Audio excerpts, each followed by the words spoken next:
పవన్ కళ్యాణ్ గారు కొన్ని వ్యాఖ్యలు చేశారంటూ వైరల్ అవుతున్నాయి. రెండు సినిమా నేపథ్యం నుంచి వస్తే మీకు సాధారణంగా బేసిక్ ఐడియాలజీ అనేది ఉండదు. ఆయన ఏమన్నా వేరే థాట్లో, వేరే ఆలోచనలో అందరూ కమ్యూనిటీ ఒకటే, అందరం కలిసి ఉందాం అన్న భావన కనిపించలేదంటారా మీకు? అంటే రాజకీయంగా ఒక స్థాయి రాగానే మీరు ఏమైనా అతీత శక్తులు అయిపోతారు అనుకుంటారా? నియమాలు పాటించట్లేదంటారా పవన్ కళ్యాణ్ గారు? ఏదో బీజేపీ పార్టీ మనల్ని పొందాలని చెప్పి ఈ సనాతన ధర్మం, హిందుత్వం గురించి మాట్లాడుతుంటే ఏంటంటే బాగా విఘ్నులు, బాగా చదువుకున్న వాళ్ళు కూడా దాన్ని టచ్ చేయడానికి వెనకాడిన పరిస్థితుల్లో ఈయన ముందుకు వెళ్ళి దాన్ని టచ్ చేసి నేనున్నానంటూ కూడా తీసుకెళ్తున్నారు. అనుకోకూడదంటారు? ఎన్జీఆర్ దగ్గర నేను రియల్ ఎస్టేట్ చేస్తూ నేను ఆయన చెప్పదలుచుకున్న విషయం సెకండ్ యాంగిల్లో ఉందేమో అన్నట్లుగా బయట కూడా సపోర్టెడ్గా దానికి ఒక నియమ నిబంధనలు ఉంటాయి. రాజకీయ నాయకులు కూడా మీరు ఇచ్చే మెసేజ్ ఏమైనా ఉందా, లేకపోతే ఏమైనా మీరు సజెషన్స్ ఇస్తారా? ఏమంటారు ఫైనల్గా? ఆ స్థాయి. నమస్తే, welcome to Andhra Prabha news. Deputy CM Pawan Kalyan గారు మరి మాట్లాడుతూ ఒక కమ్యూనిటీకి సంబంధించి కానీ లేకపోతే ఒక రిలీజన్కి సంబంధించి కానీ కొన్ని వ్యాఖ్యలు చేయడం వైరల్గా అవుతున్న అంశం మనం చూస్తున్నాం. సో ఆంధ్రప్రదేశ్ తోటి అదేవిధంగా తెలంగాణ తోటి కంపేర్ చేస్తూ ఆయన ఇచ్చిన స్పీచ్ మరి బోలెడన్ని కామెంట్స్ను అదేవిధంగా బోలెడన్ని క్రిటిసిజమ్స్ను కూడా సంపాదిస్తున్న పరిస్థితి మనం చూస్తున్నాం. సో ఇదే అంశం మీద మనతో పాటు చర్చా కార్యక్రమంలో పాల్గొనే సిద్ధంగా ఉన్నారు కేఎస్ ప్రసాద్ గారు, ప్రముఖ అనలిస్ట్. ముందుగా మనం వారిని ఇన్వైట్ చేస్తున్నాం. ప్రసాద్ గారు నమస్తే అండి. వెల్కమ్ టు ద షో అండి. మరి పవన్ కళ్యాణ్ గారు కొన్ని వ్యాఖ్యలు చేశారంటూ వైరల్ అవుతున్నాయి, మళ్ళీ వీడియోలు కూడా మన కంటికి కనిపిస్తున్నాయి. అసలు మీరు విన్నారా? ఎలా ఎలా ఉందంటారు కామెంట్? అసెంబ్లీ సెషన్లోనే మాట్లాడారు కదా సార్. ఎస్, అసెంబ్లీ ప్రొసీడింగ్స్ సాధారణంగా మా అనలిస్టులు అయితే గ్యారంటీగా చూస్తారు. That is nothing but deliberation.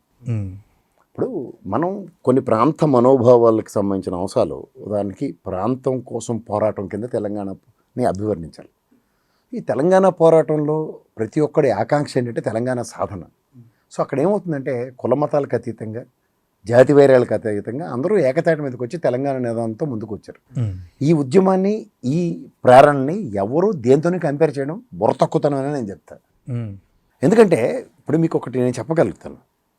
ఈరోజు తెలంగాణ సమాజంలో నా పక్కవాడు ఏ కులం అని నేను చూడలేదు.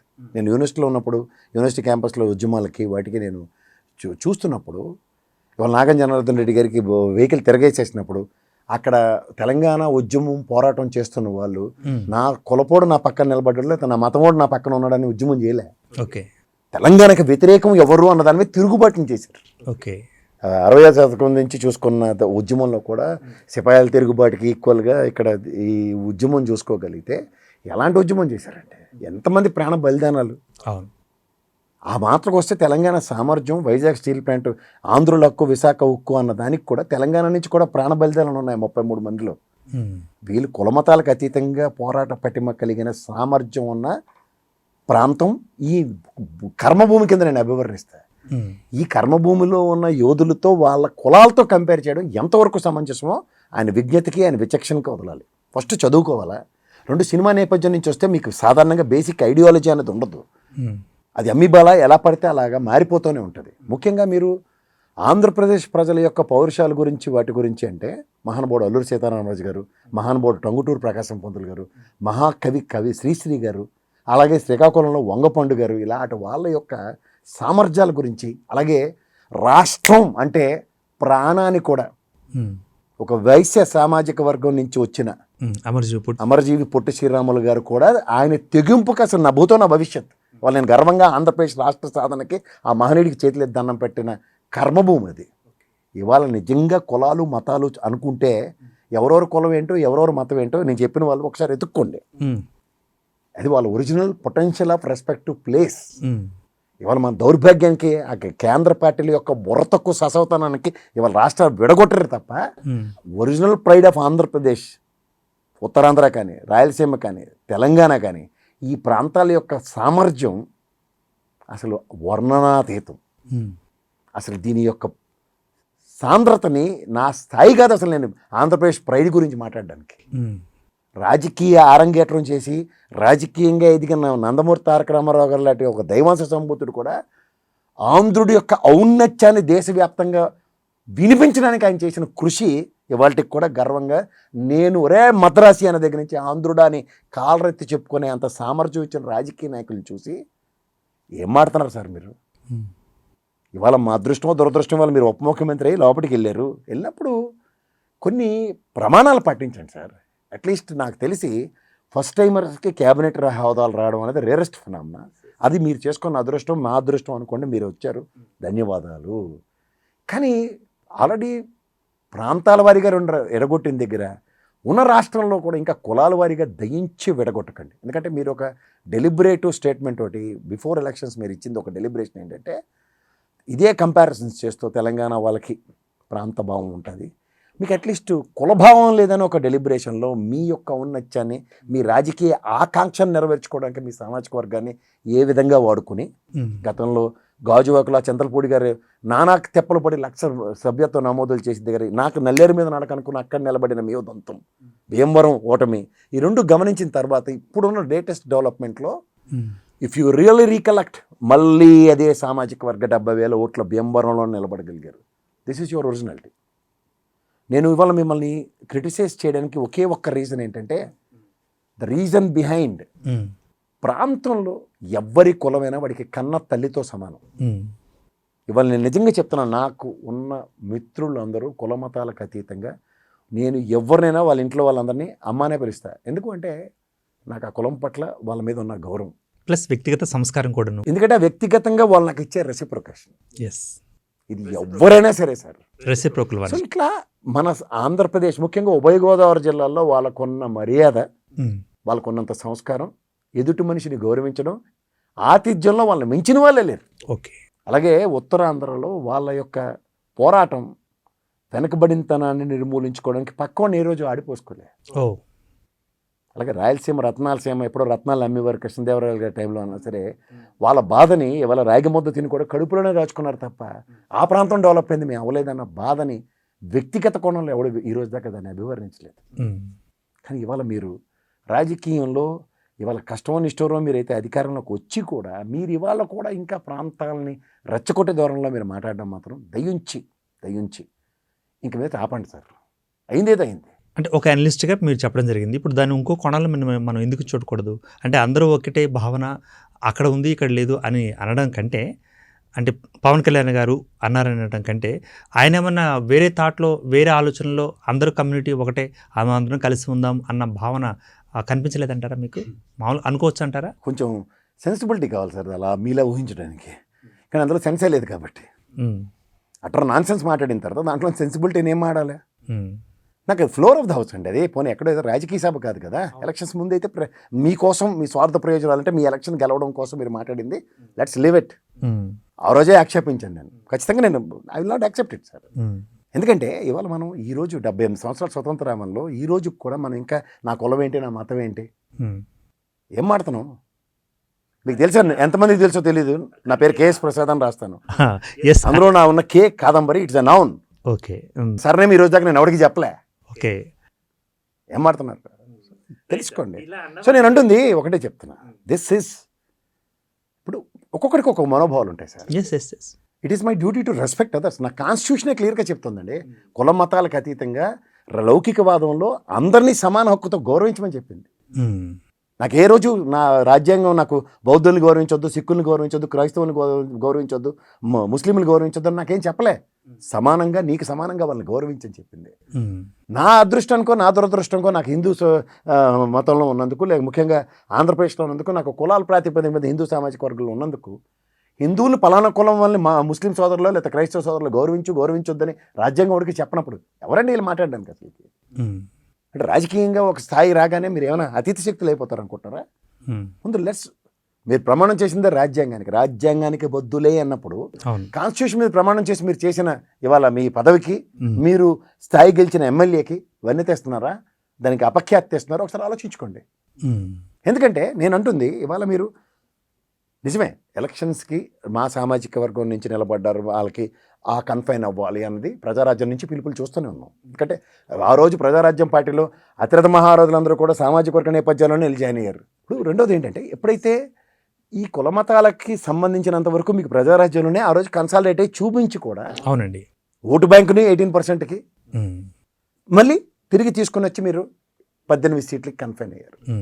మీరు ఈ రీసెంట్ క్యాలిక్యులేషన్స్ మీరు కనుక చూసుకోగలిగితే, మీ సామర్థ్యం ఒకసారి చూసుకోగలిగితే, తెలుగుదేశంకి నేనున్నానన్న భరోసాకి 2014లో ఎన్డీఏ కూటమిలో పార్ట్ అండ్ పార్సల్గా ఒక నాయకుడిగా మీరున్నప్పుడు ఓటు బ్యాంక్ ట్రావెల్ అయింది 2%. తర్వాత 14 నుంచి 19 దాకా మీరు ఇండివిజువల్గా కన్ఫైన్ అయ్యి నేను నా పార్టీ అనుకుని నిలబడితే మీకు వచ్చింది దగ్గర 5.6-7%. 2024 మరి 24కి వచ్చేసరికల్లా ఈ ఎలక్షన్స్లో మీకు వచ్చింది 6.77%. ఓకే. సో ఒరిజినల్గా the potential of your capability and calibre by winnowing 21 out of 21లో నియోజకవర్గాల వారీగా మీ ప్రాస్పెక్ట్తో డ్రైవ్ అయిన ఓటు బ్యాంక్ అన్నది చూసుకోగలిగితే గౌరవదాకా ఎందుకండి మీ వర్మ గారే నేను లేకపోతే అన్న కాన్సెప్ట్ మీ నియోజకవర్గంలోనే 25 సార్లు ఎస్టాబ్లిష్ చేసి చూపిస్తున్నారు. That is the potential. ఇవాళ బిగ్ టీవీ లాంటివి ఛానల్ వెళ్ళి మైక్ ఇచ్చి అడుగుతుంటే అక్కడ ఉన్న వాళ్ళు ఎవరంటే మా వర్మ గారనే చెప్తున్నారు. That is what presence make sense. So these are all count అవుతూ ఉంటాయి సార్. నేనంటుందంటే పవన్ కళ్యాణ్ గారు అనే వ్యక్తి ఇవాళ కష్టమని స్టోర్ 10 సంవత్సరాల పైచిలుక పోరాటం చేసిన తర్వాత ఆయన ఆరాటానికి ప్రజలు ఆయనకి ఇచ్చిన గౌరవం, సముచిత స్థానం, ఆ స్థానం వచ్చిన తర్వాత కూడా ఇంకా ఏదో సనాతన ధర్మం అని, సనాతన ధర్మంలో నాకు తెలిసినంత వరకు ఒక హైందవుడుగా నేను కూడా చెప్తున్నా దానికి ఒక నియమ నిబంధనలు ఉంటాయి. ఇప్పుడు ఆ నియమాలు పాటించట్లేదంటారా పవన్ కళ్యాణ్ గారు? How it is possible sir? ప్రాక్టికల్గా మనం ఈ రోజు దాకా వ్యక్తిగతంగా ఆయన గురించి నేను మాట్లాడలేదు, మాట్లాడను కూడా. తిరుగుతున్నారు, మరి పూజలు కూడా చేస్తున్నారు కదా సార్. నేను అంటుంది అదే సార్. ఇప్పుడు నిన్న శివరాత్రి వెళ్ళి మన జగన్మోహన్ రెడ్డి గారు కూడా శివుడి మీద అభిషేకం చేశారు, పూజ చేశారు, దండం పెట్టుకుని వచ్చారు. How can? ఇప్పుడు ఉదాహరణకి నేను క్రిస్టియన్ మతం నుంచి మళ్ళీ హిందువులోకి కన్వర్ట్ అయిపోయి వచ్చేస్తున్నానని చెప్పానండి. సెలబ్రేషన్స్ కావాలి. ఒక హైందవుడిగా ఆయన నోటంపటి వచ్చిన ప్రవచనాలే ఒకసారి బ్యాప్టిజం తీసుకున్నాను. తర్వాత ఆయన భార్య గారి గురించి, ఆవిడ రష్యా క్రైస్తవురాలు, ఆవిడ పిల్లలు కూడా వాళ్ళ పిల్లలు ఖచ్చితంగా తల్లి మతాన్ని ఫాలో అవుతున్నారు. సార్ వాళ్ళకి ఆ గౌరవం మనం సార్ నాకేంటి సార్ రాజ్యాంగం ఆయనకి ఇచ్చిన హక్కు అది. నేను మీరు కాదు కదా ఆయనకి ఇచ్చింది. ఇవాళ ఆయన హైందవ మతాన్ని గౌరవిస్తూ ఆయన చేస్తున్న పనులకు నేను I have no apprehensions. But నేను సనాతనవాదిని, సనాతన ధర్మాన్ని నేను ఒక్కనే పరిరక్షకుడుగా అన్నట్టుగా మాట్లాడడం ఎంతవరకు సమంజసం? వాళ్ళు మీరు బీజేపీ అండతో ఉన్నారు కాబట్టి, బీజేపీకి నచ్చితే కాబట్టి ఈ ప్రవచనాలు మీరు మాట్లాడుతుంటే it is nothing but acting another again in politics also. ఇప్పుడు సినిమా స్క్రిప్ట్ ప్రకారం ఏదైనా ఒక కథ దానికి సంబంధించినట్టుగా మీరు నటించడం అనేది వాస్తవం. I'm not contradicting that. But in politics ఏదో బీజేపీ పార్టీ మనల్ని పొందాలని చెప్పి ఈ సనాతన ధర్మం, హిందుత్వం గురించి మాట్లాడుతుంటే హౌ కమ్? రైట్. ఇప్పుడు పిహెచ్డి చేసిన వాళ్ళు, డబుల్ పీజీ చేసిన వాళ్ళు కూడా సనాతన ధర్మం గురించి మాట్లాడేందుకు వెనకాడుతున్న పరిస్థితి మనం చూస్తున్నాం. మరి ఇప్పుడు ఈయన డాక్టరేట్ కూడా ఉంది వారికి, మరి అర్హులే కదా మాట్లాడేందుకు, కాదంటారా? ఏ డాక్టరేట్ ఉంది సనాతన ధర్మంలో? కాదండి, ఒక హానరీ డాక్టర్, ఆయన కూడా డాక్టరేట్ ఉంది. Honorary doctorate is totally different from సనాతన ధర్మం మీద పిహెచ్డి చేయడం చాలా డిఫరెంట్ కదా సార్. ఏంటంటే బాగా విఘ్నులు, బాగా చదువుకున్న వాళ్ళు కూడా దాన్ని టచ్ చేయడానికి వెనకాడిన పరిస్థితుల్లో ఈయన ముందుకు వెళ్ళి దాన్ని టచ్ చేసి నేనున్నానంటూ కూడా తీసుకెళ్తున్నారు. అనుకోకూడదంటారు సార్? హిందువుకి మీరే, నేను మా హిందువుల కోసం నేనున్నాను. ప్రధానికి రామాంజాచారి గారి మఠంలోనో లేదా సరస్వతిపేట మఠంలోనో మీరు సభ్యులు అనుకోండి ఎగ్జాంపుల్, లేదా జియరో, చిన్న జియరో, పెద్ద జియరోకో, చిన్న జియర్ రియల్ ఎస్టేట్ చేస్తున్నట్టు నేను రియల్ ఎస్టేట్ చేస్తాను, కానీ నేను హిందూ మతాన్ని, హిందూ ధర్మాన్ని పరిరక్షిస్తానంటే ఎంతవరకు సమంజసమో ఇది అలాగే ఉంటుంది. ఎన్జిఆర్ దగ్గర నేను రియల్ ఎస్టేట్ చేస్తూ, నేను సనాతన ధర్మాన్ని, హిందూ ధర్మాన్ని పాటిస్తూ నేను దాని పరిరక్షకుడిని అని పంచి జెండా కర్ర పట్టుకుని తిరిగాను అనుకోండి, అది ఎంతవరకు సమంజసం? ఇది కూడా అంతే సమంజసం సార్. దానికి ఒక డిఫరెంట్ అడాప్టబిలిటీ ఉంటుంది, దానికి ఒక కాన్సెప్ట్ ఉంటుంది. ఆ కాన్సెప్ట్ని డ్రైవ్ చేసే సామర్థ్యం ఓ విశ్వ హిందూ పరిషత్తులో, లేకపోతే ఇందాక నేను చెప్పిన సరస్వతిపీఠం, లేకపోతే శారదాపీఠం, ఇలాంటి వాళ్ళు ఎవరైనా, ఆ శారదాపీఠం అన్నీ ఆవిడ నమ్మరు, మా వైజాగ్. కానీ కేఎస్ ప్రసాద్ గారు, ఇప్పుడు మనం పుట్టిన మూలాలు, మన పుట్టిన ఊరు, మన సొంత దాన్ని మనం గుర్తుపెట్టుకోవాల్సిన అవసరం ఉంటుంది కదా. మనం ఎక్కడ పుట్టాము, ఎక్కడి నుంచి బయటకు వచ్చాము, ఏ సమాజం నుంచి బయటకు వచ్చాము అన్నది. సో మూలాలు మర్చిపోతే బాగుంటుందంటారా? సార్ నేను అంటుంది అదే సార్. ఇప్పుడు మీరు కులం గురించి మీరు ఒక కుల పెద్దగా, ఇప్పుడు ముద్రగడ పద్మనాభ గారిలో హరిరామ్ జోగయ్య గారు లాంటి ప్రత్యక్ష రాజకీయాలు వదిలేసి ఆ సామాజిక వర్గం కోసం నిజంగా నిరంతరం శ్రమ పడుతున్న గొప్పవాళ్ళు వాళ్ళు. నేను ఖచ్చితంగా వాళ్ళకి గౌరవిస్తాను, ఎందుకంటే their commitment levels towards that caste అన్నది చాలా ఇంపార్టెంట్. ఆ పని మీరు చేయట్లేదు కదా. అండ్ ఇవాళ మీరు ప్రజాస్వామ్యంలో రాజ్యాంగానికి దండం పెట్టి ప్రమాణ స్వీకారం చేసి మీరు వచ్చిన వాళ్ళు, మీకు ఆ క్యాస్ట్ అన్నది నాట్ యాక్సెప్టబుల్. ఉదాహరణకి పవన్ కళ్యాణ్ గారు ఆ సామాజిక వర్గానికి సంబంధించిన మనిషిని అని చెప్పుకోవడం కూడా ఆయన అర్హత కోల్పోయాడు, ఎందుకంటే ఇది ప్రజాప్రతినిధి. ఇప్పుడు ఆయన నియోజకవర్గంలో ఆయనకి సంబంధం లేకుండానే ఆయన చుట్టూ ఒక పెన వేసుకున్న బంధం ఏంటంటే కులాలు, మతాలకు అతీతంగా ఉన్న సామాజిక వర్గాలని ఆయన చుట్టూ అలానే ఆయన గెలిపించారు. అప్పుడు ఆయన కన్ఫర్నింగ్ టు వన్ ఆఫ్ దీస్ అంటే ఎలా? Practical it is not possible. అందుకనే ఇవాళ మనం రాజ్యాంగానికి బద్దులే ఉన్న వాళ్ళకి ఈ కుల మతాల గురించి మాట్లాడడం సమంజసం కాదనే చెప్తాను నేను. ఉండొచ్చు, లోపల ఉండొచ్చు.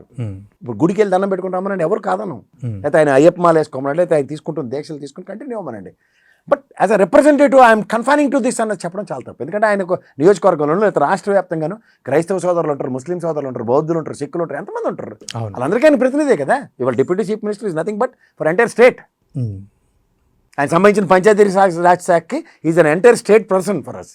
Yes, not to the single caste, not to the single religion. కులాల మతాలకి ఆయనకి ఎందుకు సార్? నాకు ఆయనకి ఆపాదించుకోవద్దనే చెప్తున్నాను. కానీ ఆయన అన్న భావం, ఆయన అన్న ధోరణి, ఆయన చెప్పదలుచుకున్న విషయం సెకండ్ యాంగిల్లో ఉందేమో అన్నట్లుగా బయట కూడా సపోర్టెడ్గా సమర్థించేవాళ్ళు సార్. నేను ఇవాళ ఆయనకి సమర్థించట్లేదు, ఆయన నేను విమర్శించట్లే. నేను చెప్పేది ఒకటి, మీకు ఇవాళ రాజ్యాంగబద్ధంగా మీరు ప్రజాప్రతినిధిగా ఎన్నుకోబడిన తర్వాత అందులో గౌరవప్రదమైన ఉప ముఖ్యమంత్రి, గౌరవప్రదమైన పంచాయతీరాజ్ శాఖ క్యాబినెట్ హోదా మీకు ఉన్నప్పుడు మీరు రాష్ట్రాలందరికీ ప్రతినిధి, కానీ మీరు మీ ఒక్కరికి మీ సామాజిక వర్గానికి కాదు. అంచేత మీరు కులాలు మతాలు ఆపాదించి మాట్లాడకండి. అండ్ అంటే రాష్ట్రంలో ఆ సిచ్యువేషన్స్ లేవని నేను ఇందాక నా ఇనిషియల్ రిమార్క్స్లో చెప్పిన రిమార్క్స్లో కుల మతాలకు అతీతంగా పోరాట యోధులు ఉన్న రాష్ట్రం అది. అంచేత it's not acceptable, not applicable for gentlemen like Pawan Kalyan గారు.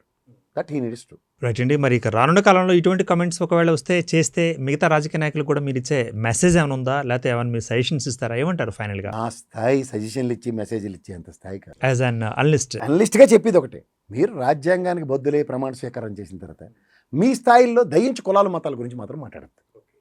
It's humble request. ఎందుకంటే it is not applicable for us because you are you set a president for representative for the people of entire AP state, not for individual caste. ఇప్పుడు ఒక బొమ్మ బొరుసు ఉంటుంది, ఉంటేనే coin, ఒక రాత్రి పగలు ఉంటుంది, ఉంటేనే ఒక డే.